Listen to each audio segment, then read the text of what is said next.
నా ప్రియ సహోదరి సహోదరులారా, నీరు లేని చెట్టు ఎండిపోతుంది.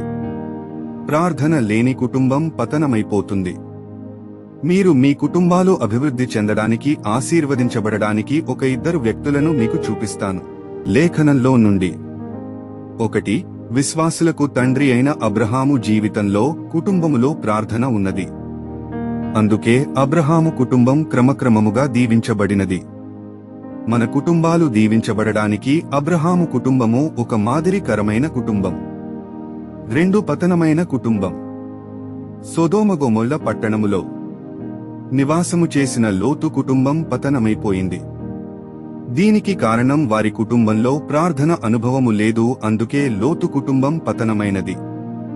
సందేశము వినుచున్న ప్రియ సహోదరి సహోదరుడా, చెప్పబడిన 2 కుటుంబాలలో మొదటి కుటుంబపు అలవాట్లు నీ కుటుంబంలో ఉన్నాయా? ఉంటే